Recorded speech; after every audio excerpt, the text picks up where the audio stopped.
میری زندگی کے ہر فیصلے پر آپ کا اختیار ہوگا تو یہ آپ کی بھول ہے۔ میں اپنی زندگی کے فیصلے خود کر سکتی ہوں۔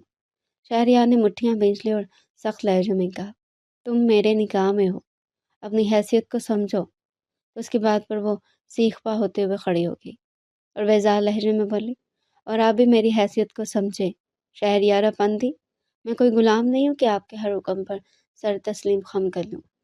شہریار کو احساس ہوا کہ یہ سیدھی انگلیوں سے نہیں نکلے گا تو دوسری طرف روبی کو بھی اندازہ تھا یہ جھگڑا آسانی سے ختم ہونے والا نہیں ہے، لہٰذا وہ وہاں سے جانے والی تھی کہ پیچھے سے اسے شہریار کی آواز سنائی دی، آخری بار کہہ رہا ہوں تم کالج نہیں جاؤ گی، یہ میرا فیصلہ ہے۔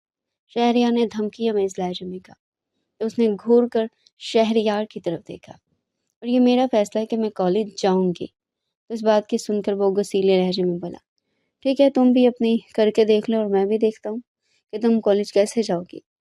روبی نے چپتے ہوئے لہجے میں کہا، ضرور دیکھ لیجیے گا، میں بھی کسی سے ڈرتی نہیں ہوں۔ شہریار نے غصے کے ملے جلے جذبات کے ساتھ زمین پر پڑے کاغذات اٹھائے اور تیزی سے کمرے سے باہر نکل گیا۔ روبی نے گہری سانس لی اور صوفے پر بیٹھ گئی۔ اسے معلوم تھا یہ کشیدگی ختم ہونے والی نہیں ہے، لیکن وہ اپنے خوابوں کو قربان کرنے کے لیے تیار نہیں تھے۔ شہریار کی دھمکی کے باوجود اس نے اپنا کالج میں ایڈمیشن چپکے سے کروا لیا، لیکن بی جان کو شہریار کے ساتھ ہونے والی تکرار کے بارے میں اس نے کچھ نہ بتایا۔ کالج میں باقاعدہ کلاسیں شروع ہو گئی تو وہ تیار ہو کر کالج چلے گئی۔ ان دنوں شہریار افندی زمینی معاملات میں بے حد مصروف تھا، تو اس کی طرف توجہ نہ دے سکا تو روبی نے بھی شکر کے کلمے پڑھے کہ اب وہ کم از کم کالج بآسانی آ جا سکے گی۔ لیکن ایک دن کالج کے یونیفارم میں یوں ہی وہ لاؤنج سے گزری تو یہ نہیں جانتی تھی کہ شہریار وہیں بیٹھا ہے۔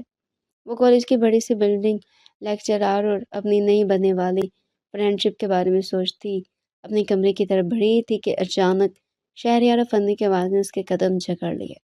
روبی! شہریار کی آواز میں اتنا غصہ تھا کہ وہ پلٹ کر اس کی طرف دیکھنے پر مجبور ہو گئی۔ چہرے پر برہمی لیے وہ عین اس کے مقابل آ کر کھڑا ہوا۔ تم اس وقت کہاں سے آ رہی ہو؟ شہریار کی آواز میں اتنی ناگواری تھی کہ روبی لڑکھڑا سی گئی، مگر پھر فوراً سنبھلتے ہوئے بولی، آپ کو بتانا کیا ضروری ہے؟ روبی نے چیلنجنگ انداز میں اس کی آنکھوں میں آنکھیں ڈال کر کہا، تو شہریار کو اس کے اس انداز پر بے حد غصہ آیا اور وہ بولا، اگر مجھے بتانا ضروری نہیں ہے تو پھر کس کو بتانا ضروری ہے؟ تمہیں شاید اپنی زندگی میں میری حیثیت اور مقام کا اندازہ نہیں۔ اگر تمہارے اندر عقل نہیں ہے تو کم از کم کسی سے پوچھ لو۔ میں اچھی طرح جانتی ہوں آپ کا کیا مقام ہے، مجھے کسی سے پوچھنے کی ضرورت نہیں ہے۔ شہریار کو اس کا جواب اتنا بدمزہ لگا کہ اس کا دماغ پھر سے بھڑک اٹھا، لیکن اس نے اپنے غصے کو کنٹرول کرتے ہوئے بڑی مشکل سے گہری سانس لی اور انتہائی آرام سے بولا، میں جو بات تم سے کر رہا ہوں نا، مجھے اس کا سیدھا جواب کیوں نہیں دے رہی ہو؟ تم ابھی کہاں سے آ رہی ہو؟ روبی نے اس کی بات کا کوئی جواب نہیں دیا، بس ایک لمحے کے لیے اس کی طرف دیکھا، پھر کہا، آپ کو دکھائی نہیں دیتا کہ کالج سے آ رہی ہوں؟ شہریار اس کی بات سن کر بھڑک سا گیا، مجھے تو دکھائی دے رہا، لیکن میں تمہارے منہ سے سننا چاہتا تھا۔ اس دن تمہارے اور میرے درمیان کالج والے معاملے کو لے کر بات کلیئر ہو گئی تھی نا، تو پھر آج تم کس کی اجازت سے کالج گئی ہو؟ روبی نے بغیر کسی ہچکچاہٹ کے کہا، اس میں کسی کی اجازت والی کیا بات ہے؟ میں نے بی جان سے پوچھا تھا تو انہوں نے مجھے کہا کہ میں جا سکتی ہوں۔ یہ سن کر شہریار کا چہرہ غصے سے مزید بگڑ گیا، تمہاری زندگی کے بارے میں فیصلہ بے جان تو نہیں کر سکتی۔ اس دن میں نے تمہیں اس حوالے سے بھی واضح انداز میں سمجھا دیا تھا، کیا تم اتنی کن ذہن ہو کہ کل کی گئی ہوئی کوئی بات بھی تمہارے پلے نہیں پڑی؟ یاد رکھو روبی، ابھی میں سیدھا سیدھا تمہارے ساتھ چل رہا ہوں، مجھے سختی پر مجبور مت کرو ورنہ تم بہت پچھتاؤ گے۔ آپ سختی کر کے بھی دیکھ لیں، لیکن یاد رکھیں آپ مجھے اپنی قید میں نہیں رکھ سکتے۔ میں حیران ہوں کہ آپ نے آکسفورڈ جیسے ادارے سے تعلیم حاصل کیا، لیکن خواتین کی تعلیم کے حوالے سے آپ کی سوچ انتہائی پست ہے۔ سچ کہا ہے، کچھ لوگوں کو تعلیم بالکل بھی نہیں بدل سکتی۔ اس کی بات پر شہریار حیرت سے اس لڑکی کی طرف دیکھنے لگا، جیسے قسمت نے اسے نکاح میں باندھ دیا تھا، لیکن ان کے ساتھ ہر گزرتا دن اس کے لیے بے حد مشکل ہوتا جا رہا تھا۔ شہریار نے جلتی نگاہ سے اس کی جانب دیکھا اور پھر آہستہ سے بولا، ہم حویلی والے مزید اور آزاد پر یقین نہیں کر سکتے، تو مت کرے یقین، میں بھی کوئی آپ کو یقین دلانے کے لیے تڑپ نہیں رہی۔ تم جو اس طرح کی حرکتیں اور باتیں کر رہی ہو نا تو شاید تمہارے ذہن میں یہ بات ہو کہ یوں تمہیں طلاق مل جائے گی، لیکن یاد رکھو کہ حویلی کا رواج نہیں ہے کہ عورتوں کو طلاق دے کر انہیں آزاد چھوڑ دیا جائے۔ اس حویلی میں داخل ہونے کا راستہ تو ایک ہی ہے، لیکن داخل ہونے کے بعد یہاں سے نکلنے کا کوئی راستہ نہیں۔ اس لیے اگر تمہارے دل و دماغ میں کوئی فطور پل رہا ہے نا تو تم مجھ سے آئے دن لڑائی جھگڑا کر کے اور اپنی منمانی کر کے مجھ سے طلاق لے سکتے ہو، تو یہ تمہاری بہت بڑی بھول ہے۔ تم اس حویلی کی غلام گردشوں میں پاگل ہو کر پھرتی رہو گی، مگر اپنے نام کے ساتھ میرا نام ہٹا نہیں پاؤ گی۔ مرتے دم تک یاد رکھنا، میرا نام بھی شہریار افندی ہے۔ میں مر بھی گیا تو میرا آصف تمہیں زندہ درگور کر دے گا۔ تم میرے نکاح میں ہو اور میری اجازت بغیر تم آزادانہ اپنی زندگی کے فیصلے نہیں کر سکتی۔ یہ بات تمہیں جتنی جلدی سمجھ آ جائے اتنا ہی بہتر ہے۔ روبی کا دماغ سن ہو گیا۔ وہ جانتی تھی کہ شہریار افندی ایک انتہائی سخت مزاج انسان ہے، لیکن وہ اپنے خیالات میں اس حد تک شفاف ہو سکتا ہے، یہ اسے پہلی بار علم ہوا تو اس کے دل کی دھڑکن تیز ہو گئی۔ اس کی آنکھوں میں غصہ لہرانے لگا۔ اس سے پہلے کہ وہ کچھ اسے سخت جواب دیتی، شہریار فوراً بول اٹھا، آج تو تم کالج چلی گئی ہو، آج کی تمہیں میں معافی دے رہا ہوں، لیکن اگر تم کل کالج گئی نا تو نتائج کی ذمہ داری تم خود بھگتو گی، اس لیے بہت خیال رکھنا اور کوشش کرو کہ شریف لڑکیوں کی طرح اس حویلی میں زندگی گزارو۔ اس بات نے روبی کو جھنجھوڑ کر رکھ دیا۔ وہ جانتی تھی کہ شہریار سے مزید بات خرابی کی طرف ہی لے کر جائے گی، اس لیے وہ پیر پٹکتے ہوئے وہاں سے چل دی۔ لیکن اپنے کمرے میں آ کر بھی اس کے دماغ میں شہریار کی باتیں گونج رہی تھی۔ وہ اپنا سٹریس کم کرنے کے لیے کمرے میں ٹہلنے لگی، لیکن اسے لگ رہا تھا کہ جیسے اس کا دماغ پھٹ جائے گا۔ سوچ سوچ کر اس کا دل تڑپنے لگا کہ وہ آخر کس مصیبت میں پھنس گئی ہے۔ اگر اپنی زندگی میں وہ تعلیم کا فیصلہ اپنی منمانی سے نہیں کر سکتی تو اس کا مطلب ہے کہ وہ اپنی زندگی میں کوئی بھی فیصلہ کرنے میں آزاد نہیں۔ یہ سوچ آتے اس کا دل سہم سا گیا، لیکن میں ہار نہیں مانوں گی۔ کاش میری زندگی بھی اس حویلی کے دیگر بچوں کی جیسے نارمل ہوتی۔ میرے دل پر بھی والدین ہوتے تو پھر میں دیکھتی کہ بھوتیا شہریار مجھے کیسے قابو کرتا ہے۔ اس کی آنکھوں میں آنسو جمع ہونے لگے تو اس نے اپنی آنکھیں سختی سے بند کر لی۔ وہ رو کر خود کو کمزور ثابت نہیں کرنا چاہتی تھی۔ اس نے اپنے آپ کو کمرے میں بند کر لیا۔ حویلی کا ڈائننگ روم معمول کے مطابق روشن تھا، لیکن فضا میں ایک عجیب سی خاموشی چھائی ہوئی تھی۔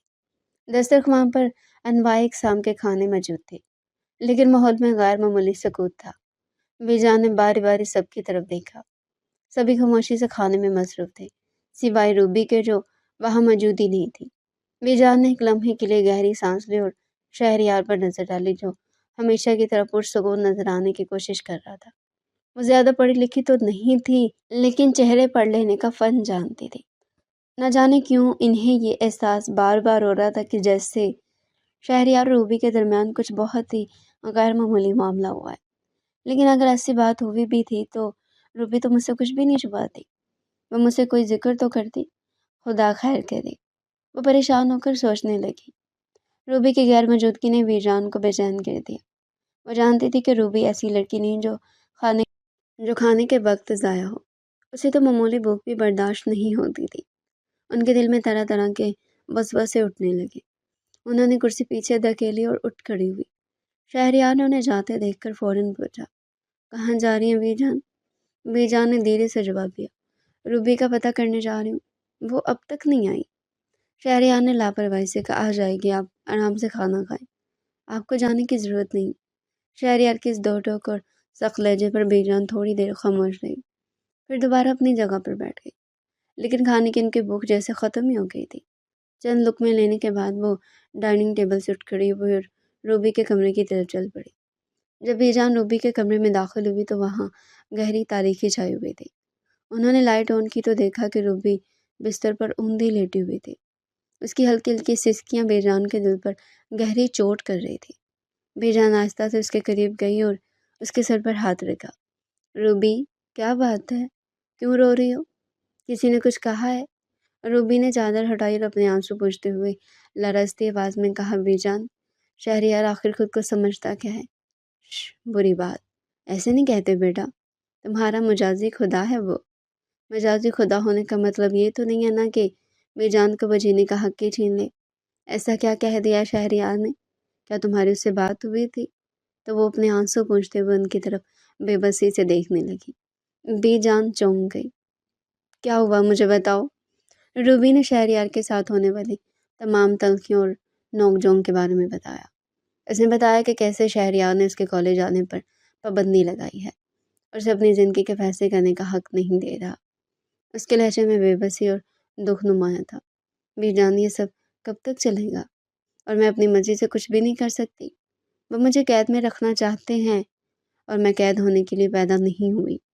بے جان نے روبی کی بات سن کر گہری سانس لی اور اسے تسلی دینے کی کوشش کی۔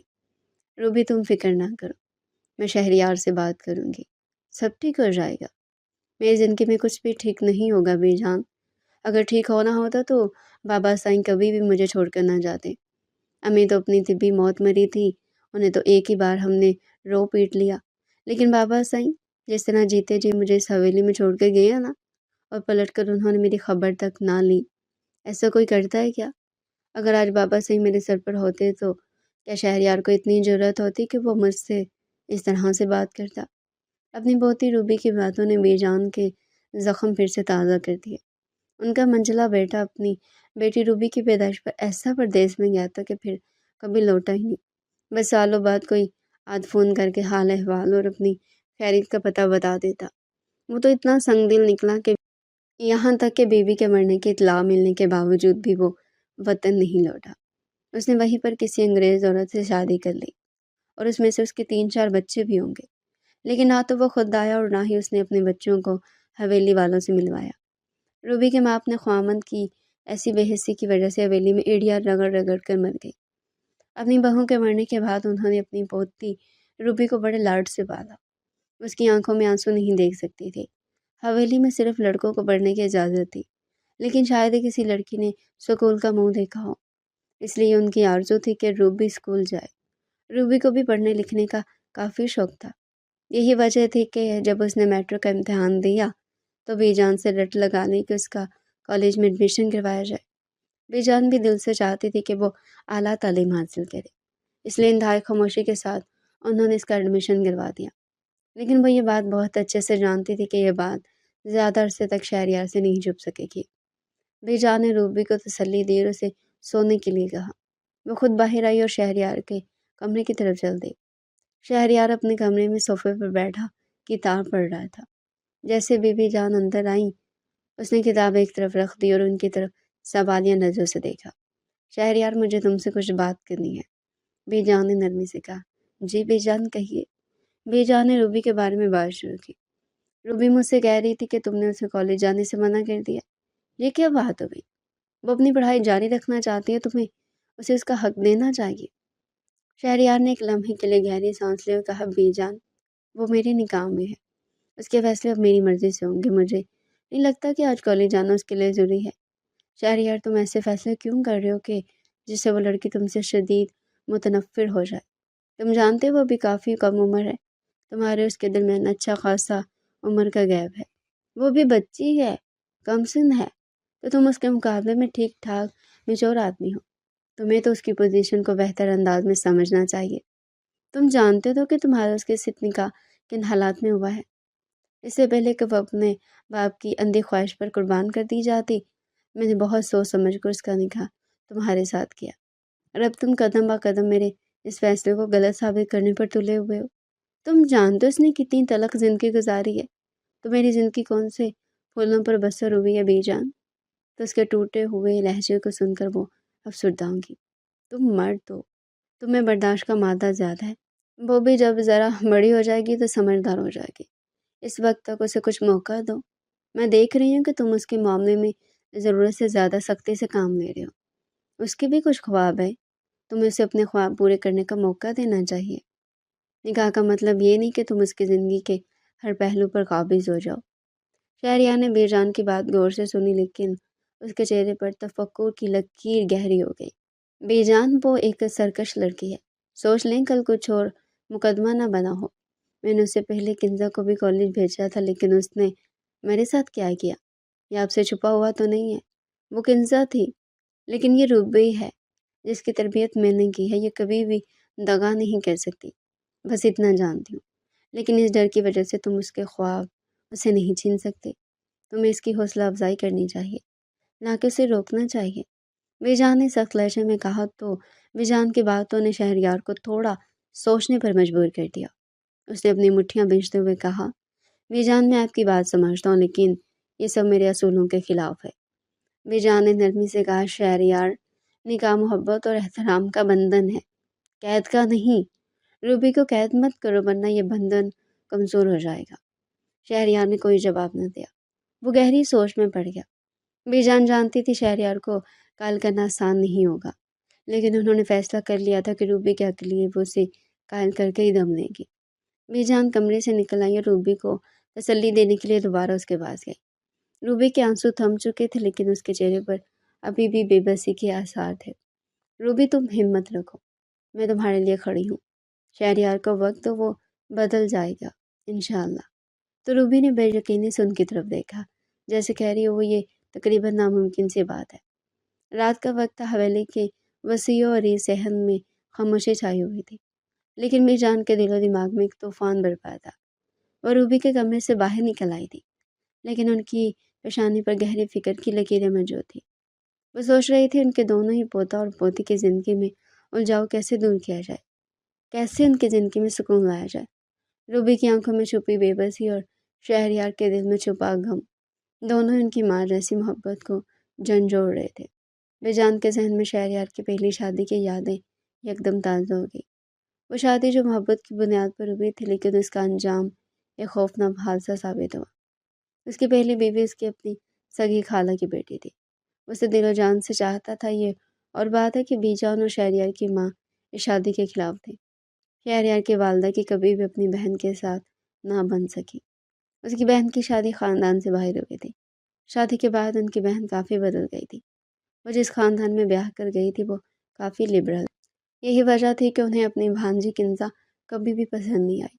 مگر شہریار کی ضد کی آگے ہار گئی اور کنزا کو بہو بنا کر حویلی بیاہ کر لے آئی۔ شادی کے ابتدائی دنوں میں ہی کنزا نے شہریار سے الگ رہنے کی فرمائش کر دی، تو شہریار اسے لے کر الگ ہو گیا۔ اس نے کالج میں داخلہ لینے کی ضد کی تو شہریار نے اس کی خوشی کی خاطر یہ ضد بھی پوری کر دی اور اس کا ایڈمیشن خود اپنے ہاتھوں کروایا۔ لیکن اس کے ازداد خیالات نے شہریار کو بے حد تکلیف دی۔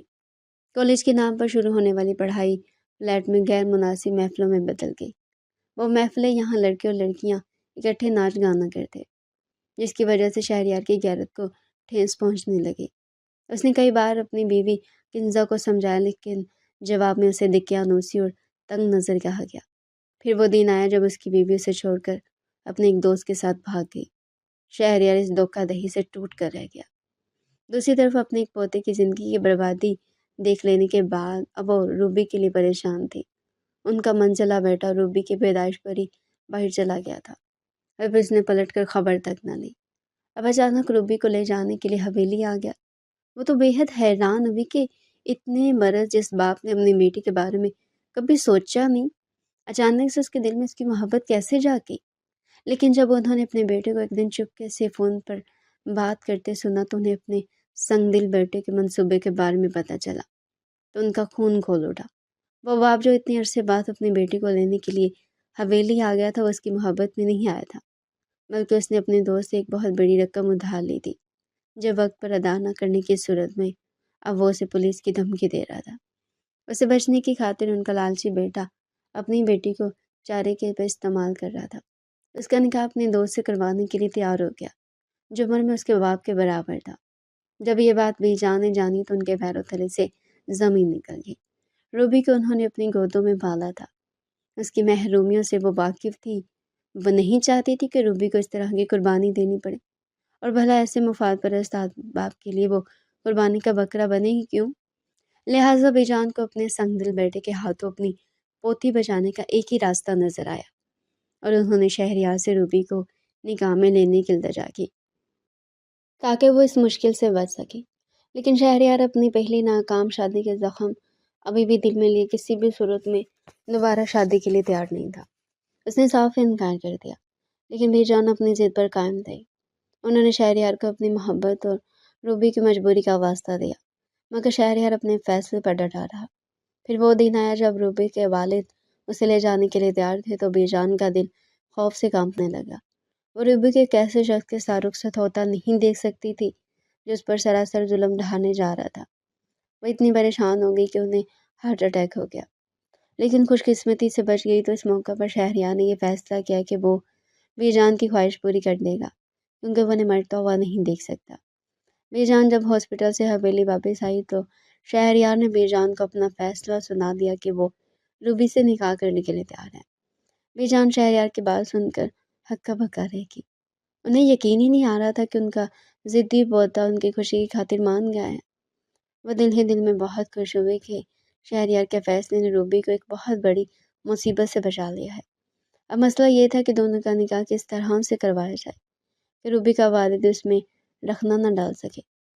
تو اس کا حل بھی شہریار نے دیا اور اس نے چپکے سے بی جان اور اپنے والدین کی موجودگی میں مولوی کو بلوا کر روبی سے نکاح کر لیا۔ یوں بی جان کی دعاؤں اور شہریار کی قربانی سے یہ نکاح ہو گیا۔ جب روبی کے والد اسے لے کر جانے لگے تب بی جان نے اس وقت اپنے بیٹے کو آگاہ کیا کہ وہ روبی کا نکاح شہریار سے کر چکی ہے، تو اپنی والدہ پر بے حد خفا ہوئے اور پھر غصے سے حویلی سے چلے گئے۔ لیکن اس بار ان کے جانے پر بی جان بالکل بھی پریشان نہ ہوئی، بلکہ ایک طرح سے انہوں نے شکر ہی ادا کیا کہ ہمیشہ کے لیے روبی کے سر سے بلا ٹلی۔ شہریار اور روبی کا نکاح تو ہو گیا، مگر شہریار نے روبی کو ہمیشہ ایک بچی سمجھا۔ یہی وجہ تھی کہ اس نے نکاح کے بعد اس سے ازدواجی تعلق قائم نہ کیا اور نہ ہی اسے اپنے کمرے میں رہنے کی اجازت دی۔ یہ رشتہ جذباتی طور پر ابھی تک ایک معمہ تھا۔ نکاح کے بعد شہریار نے روبی سے دوری اختیار کی۔ وہ الگ کمرے میں رہتا تھا اور روبی سے بات چیت بھی بہت محدود رکھتا تھا۔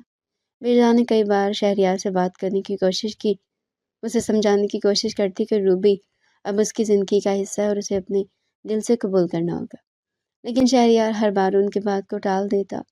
اس کا کہنا تھا کہ وہ روبی کے لیے سب کچھ کر سکتا ہے، لیکن اس رشتے کو دل سے قبول کرنا اس کے لیے مشکل تھا۔ اس کے دل پر لگے زخم ابھی بھی تازہ تھے۔ وہ دوبارہ کسی کے قریب آ کر تکلیف نہیں اٹھانا چاہتا تھا۔ روبی بھی صورتحال میں بے حد پریشان تھی۔ نکاح کے بعد صرف وہ شہریار کی بے اعتنائی کا سامنا کرنے کے ساتھ ساتھ وہ شہریار کے تلخ رویے کو بھی برداشت کر رہی تھی، لیکن اس کی روح زخمی ہو رہی تھی۔ وہ جانتی تھی کہ شہریار نے اس کے لیے بڑی قربانی دی ہے، اسے نہیں چاہتا، بس بی جان کی خوشی کی خاطر اس نے یہ نکاح کیا ہے، گویا یہ رشتہ اس نے جبراً قبول کیا ہے۔ یہی وجہ تھی کہ روبی کو ایسا لگتا ہے کہ جیسے اس کا یہ تعلق شہریار پر بوجھ بن گیا ہے۔ وہ سوچتی تھی کہ کیا یہ رشتہ کبھی معمول پر آ سکے گا، کیا وہ کبھی شہریار کے دل میں اپنی جگہ بنا سکے گی۔ اس نے جتنی بار بھی اس کے قریب ہونے کی کوشش کی، شہریار نے اسے بری طرح جھڑک دیا۔ تو ایسے میں روبی کو یہ لگا کہ جیسے کسی نے اس کی عزت نفس کو ہی کچل ڈالا۔ وہ بھی اب شہریار سے کترانے لگی۔ ان دونوں کے رشتے میں تناؤ وقت کے ساتھ ساتھ کم ہونے کے بجائے بڑھتا جا رہا تھا۔ بی جان ایک طرف شہریار کو سمجھانے کی کوشش کر رہی تھی اور دوسری طرف روبی کو نصیحت کرتی، لیکن وہ جانتی تھی کہ ان دونوں کے درمیان یہ خلیج ختم ہونے کے لیے وقت اور محبت درکار ہوگی۔ بی جان کی صحتیابی کے سلسلے میں حویلی میں ایک تقریب کا اہتمام کیا گیا، جس میں سارے خاندان کو مدعو کیا گیا۔ حویلی کے باغ میں بی جان کی صحتیابی کے جشن کا اہتمام تھا۔ ماحول خوشیوں سے بھرپور تھا۔ حویلی کے پائیں باغ میں پھولوں کی خوشبو اور موسیقی کے مدر دھنوں نے سب کو اپنی گرفت میں لے رکھا تھا۔ مہمان گپ شپ میں مصروف تھے، بچے ہنسی خوشی کھیل رہے تھے اور بڑوں کے چہرے مسکراہٹوں سے سجے تھے۔ یہ حویلی کی وہ رونق تھی جو کئی مہینوں بعد لوٹی تھی، لیکن بی جان کی متلاشی نظریں روبی کو ڈھونڈ رہی تھی۔ سب آ چکے تھے لیکن وہ انہیں ابھی تک کہیں دکھائی نہیں دے رہی تھی۔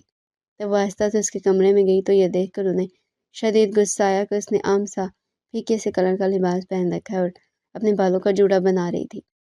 انہوں نے حیرت سے اسے دیکھا۔ روبی، یہ سب کیا ہے؟ یہ کیا حلیہ بنا رکھا ہے؟ تو وہ حیرت سے ان کی طرف دیکھ کر بولی، کیا ہو گیا بی جان؟ سب ٹھیک تو ہے؟ اچھا خاصا ڈریس ہے، میں نے ایک بار بھی نہیں پہنا، حد کرتی ہو تم بھی روبی۔ تم ایک نئی نویلی شادی شدہ لڑکی ہو، ایک سہاگن کو تو خوب بن ٹھن کر تیار ہونا چاہیے، اور تم تو ایسے تیار ہوئی ہے جیسے خدا نہ خواستہ کسی کی فوتگی میں جانا۔ ارے خدا کی بندی، کوئی اچھا ڈارک کلر کا ڈریس نکالو۔ وہ تمہاری میکسی تھی نا، میرون کلر کی، جس پر موتی ورک ہوا ہے، اسے پہنو، ساتھ میں میچنگ جویلری لو، میک اپ کرو، تجھے نیچے جا کر اپنی کزن کو دیکھو، ابھی کمواری ہے لیکن اس طرح بن ٹھن کر آئی ہے جیسے کسی شادی کی تقریب پر آئی ہو۔ کم از کم ان سے ہی سیکھ لو، تم ان سب سے اچھی خاصی پڑھی لکھی ہو، کم از کم اوڑھنے کا سلیقہ تمہیں آنا چاہیے تھا۔ اور یہ کلائیاں کیوں کھا لی ہیں تمہاری؟ فوراً چوڑیاں نکالو اور بھر بھر کے پہنا۔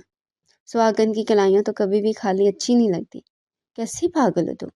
پھر انہوں نے دراز سے خود ہی چوڑیاں نکال کر اسے زبردستی پہننے کے لیے دی۔ بی جان نے اس کے کھڑے کھڑے کلاس لے لی تو وہ حیرت سے ان کی طرف دیکھتے ہوئے بولی، بی جان میں آپ کو کہاں سے سہاگن لگتی ہوں؟ بلکہ میں نام کی سہاگن ہوں۔ اچھا فضول باتیں مت کرو، جلدی سے اچھے سے تیاگ کو نیچے آنا، مجھے تمہارا یہ بجھا بجھا سا چہرہ اچھا نہیں لگ رہا، کم از کم میری خوشی کا خیال رکھ لو۔ تو وہ گہری سانس لے کر خاموش ہوگی۔ بی جان کا کہنا وہ کسی صورت ٹال نہیں سکتی تھی، لہٰذا انہیں تسلی دے کر لون میں بیچ دیا اور خود ان کی پسند کا جوڑا نکال کر پہنا۔ ہلکی پھلکی جیولری اور میک اپ کے بعد جب اس نے اپنے آپ کو غور سے آئینے میں دیکھا تو اسے پہلی بار اپنے آپ پر ٹوٹ کر پیار آیا۔ وہ اتنی پیاری بھی لگ سکتی ہے، اسے یقین ہی نہیں آ رہا تھا۔ وہ جب نیچے لان میں گئی تو مہمانوں کے اپنی طرف اٹھنے والی نظروں میں اس نے ستائش ہی ستائش دیکھی، لیکن جیسے دیکھنا چاہیے وہ کہیں اور ہی متوجہ تھا۔ یہ دیکھ کر تو اس کا دل ہی جل گیا اور وہ شدید الجھن کا شکار ہوگی۔ وہ شہریار کو متوجہ کرنے کے لیے کئی بار اس کے سامنے سے گزری، لیکن شہریار نے ایک بار بھی اس کی طرف نگاہ اٹھا کر نہیں دیکھا تھا۔ تو اس کا دل چاہا کہ وہ اپنا سارا میک اپ اتار دے اور جیولری نوچ کر پھینک دے۔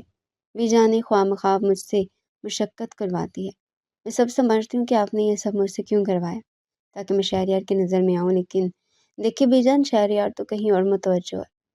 وہ دل ہی دل میں کڑتے ہوئے بی جان سے مخاطب تھی اور بار بار کن نکیوں سے شہریار کی طرف بھی دیکھ رہی تھی، جو خلاف معمول آج کزنس کے درمیان بیٹھا انتہائی خوش دکھائی دے رہا تھا۔ اس نے کبھی بھی شہریار کو اتنا خوش نہیں دیکھا تھا۔ نہ جانے کون سے قصے تھے جن پر وہ بلا تانگ بولے ہی چلا جا رہا تھا، اور لڑکوں سے زیادہ لڑکیاں انتہائی شوق سے اس کو سنے چلی جا رہی تھی، لیکن روبی کا دل تو جیسے کسی مٹھی میں آ گیا تھا۔ اس کی تمام کزن انتہائی خوبصورت اور طرز دار تھی، اگر اس کا دل ان میں سے کسی پر آ گیا تو کیا ہو گیا؟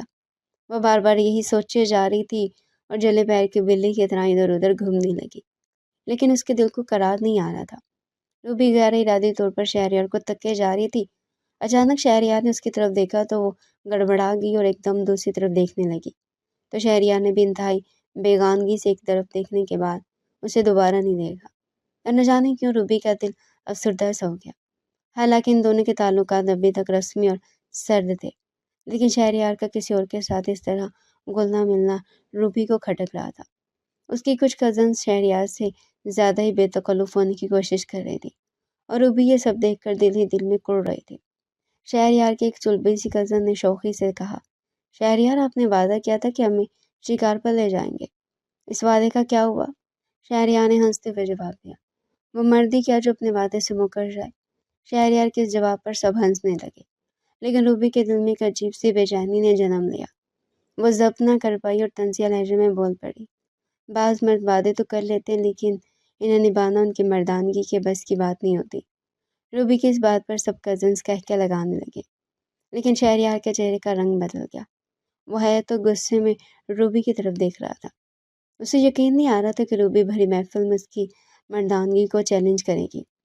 شہریار نے دل ہی دل میں اس بات کو نظر انداز کرنے کی کوشش کی، لیکن روبی کی بات اس کے دل پر گہرے تیر کی طرح چبھ گئی تھی۔ اپنی بات کر کے وہ وہاں سے ٹھہری نہیں بلکہ وہاں سے ہٹ گئی، لیکن شہریار اپنے غصے پر قابو پانے کی کوشش کرنے لگا۔ یہ لڑکی ہر مقام پر مجھے زج کرنے کی کوشش کرتی ہے، وہ دل ہی دل میں غصے سے سوچنے لگا۔ تھوڑی دیر کے بعد کھانا لگ گیا تو سبھی کھانے میں مشغول ہو گئے، لیکن شہریار سے کچھ بھی نہ کھایا گیا۔ تقریب ختم ہو چکی تھی، مہمان اپنے گھروں کو جا چکے تھے، لیکن شہریار کے دل و دماغ میں ایک ہلچل مچی ہوئی تھی۔ وہ باغ کے کونے میں رکھے کرسی پر بیٹھا سوچوں میں گم تھا۔ روبی کی بات بار بار اس کے ذہن میں گونج رہی تھی، وہ غصے اور الجھن کے بیچ جھول رہا تھا۔ روبی کی بے باکی اور اس کے طنز نے اس کی انا کو شدید ٹھیس پہنچائی تھی۔ آخر یہ لڑکی خود کو سمجھتی کیا ہے؟ میں نے ترس کھا کر اس سے نکاح کیا کر لیا، یہ تو ہواؤں میں اڑنے لگی ہے۔ اسے اس کی اوقات یاد دلانی پڑے گی، اس کے علاوہ اور کوئی چارہ نہیں۔ کئی گھنٹے سی کیفیت میں گزارنے کے بعد وہ اٹھا اور اپنے کمرے میں چلا گیا، لیکن نیند اس کی آنکھوں سے کوسوں دور تھی۔ وہ ساری رات کروٹیں بدلتا رہا اور اسی عالم میں صبح ہو گئی، لیکن اس کے دل کی خلش کم نہ ہوئی۔ تو وہ غصے سے اپنے کمرے سے نکلا اور رات بھر کی بے خوابی جھنجھلاہٹ کے عالم میں وہ روبی کے کمرے کی طرف بڑھا۔ اس نے دروازے کے ہینڈل پر ہاتھ رکھا، لیکن اندر جانے کی اس کی ہمت ہی نہیں ہو رہی تھی۔ وہ کبھی بے دھڑک اس کے کمرے میں نہیں گیا، لیکن پھر رات کے جملے جب اس کے دماغ پر دوبارہ دستک کرنے لگے تو اس سے برداشت نہیں ہوا اور وہ ایک جھٹکے سے دروازہ کھول کر اندر داخل ہوا۔ تو اسے یوں بغیر دستک دیے کمرے میں داخل ہوتا دیکھ کر روبی حیران رہ گئی۔ وہ آئینے کے سامنے کھڑی کالج جانے کے لیے تیار ہو رہی تھی، مگر شہریار کو اپنے کمرے میں دیکھ کر وہ ایک جھٹکے سے اس کی طرف مڑی تو یہ دیکھ کر اس کے پیروں تلے سے زمین ہی نکل گئی کہ شہریار کمرے میں داخل ہونے کے بعد دروازے کو کنڈی لگا رہا تھا۔ اسے پہلے تو سمجھ ہی نہیں آئی کہ وہ ایسا کیوں کر رہا ہے، اور جب تھوڑے سے حواس بحال ہوئے تو اس نے چونک کر شہریار کی طرف دیکھا تو اس کے چہرے پر پھیلا غصہ دیکھ اس کی روح فنا ہو گئی۔ وہ خوفزدہ لہجے میں بولی، یہ دروازہ کیوں بند کیا؟ شہریار تیز قدموں سے اس کی طرف بڑھا اور غصے میں بولا، دروازہ اس لیے بند کیا ہے تاکہ آج تمہیں دکھا سکوں کہ مرد اپنی مردانگی کا حق کیسے وصول کرتا ہے۔ روبی کے دل کی دھڑکن تیز ہو گئی۔ میں آپ کی بات کا مطلب نہیں سمجھی، آپ کہنا کیا چاہتے ہیں؟ وہ ہکلاتے ہوئے بولی، کیونکہ اسے شہریار کے تیور کچھ ٹھیک نہیں لگ رہے تھے۔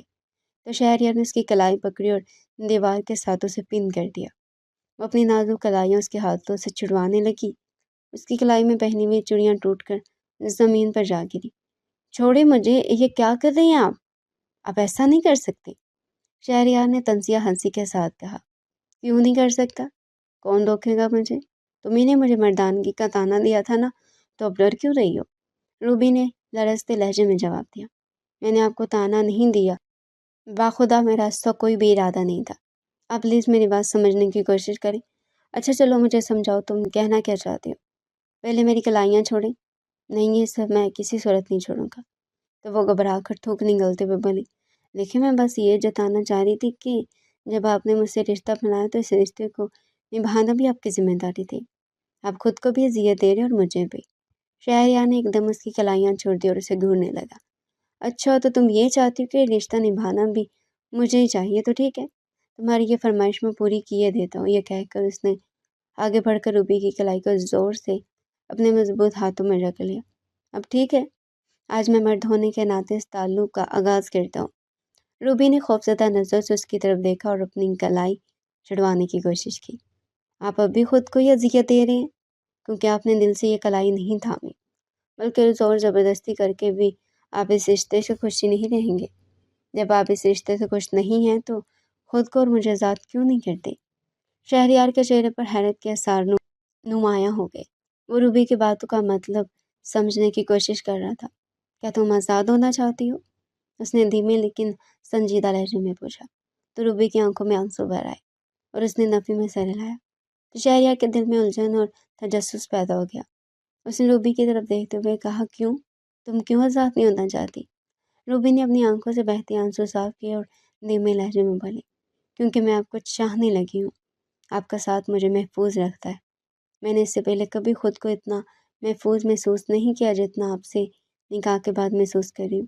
میں آپ کا شکریہ ادا کرنا چاہتی تھی، لیکن یہ بات کرتے کرتے اس کی آواز بھر آئی گئی، لیکن اس کا رویہ میرے ساتھ اتنا تلخ اور سخت رہا ہے کہ میری ہمت جواب دے جاتی۔ یہی وجہ ہے کہ میں اوٹ پٹانگ حرکتیں کر کے آپ کی توجہ حاصل کرنے کی کوشش کرتی، لیکن آپ مجھے سمجھ ہی نہیں پائے۔ میں جان چکی آپ اس رشتے سے خوش نہیں ہیں۔ آپ نے میری جان کی وجہ سے مجھے قبول کیا، اور شاید یہ رشتہ آپ کا اور میرا اس وقت تک چلے گا جب تک وہ زندہ ہے، لیکن میں آپ کو اس وقت تک کسی اذیت سے دوچار نہیں کرنا چاہتی، اور اسی لیے میں آپ کو اس بات کی اجازت دیتی ہوں کہ آپ اپنی خوشی کی خاطر اگر اپنی من پسند لڑکی کے ساتھ ایک اور شادی کرنا چاہتے ہیں تو ضرور کر لیں۔ میں کبھی بھی آپ کے راستے میں نہیں آؤں گی، لیکن خوددار مجھے چھوڑیے گا نہیں۔ میں بھی یہیں حویلی میں کسی کونے میں پڑی رہوں گی۔ تو اس کی بات سن کر وہ ہنس دیا، راستہ سے شرارت سے بولا، حویلی کے کونے میں کیوں؟ میرے دل کے کونے میں کیوں نہیں؟ شہریار کے چہرے پر شرارت دیکھ کر اس نے اپنا چہرہ شرم و حیا سے جھکا لیا۔ تو کیا کہتی ہو، منظور ہے؟ تو اس نے آہستہ سے اپنا چہرہ اس کے کشادہ سینے میں چھپا لیا کہ اب اسے یقین ہو چکا تھا کہ یہی اس کی پناہ گاہ ہے۔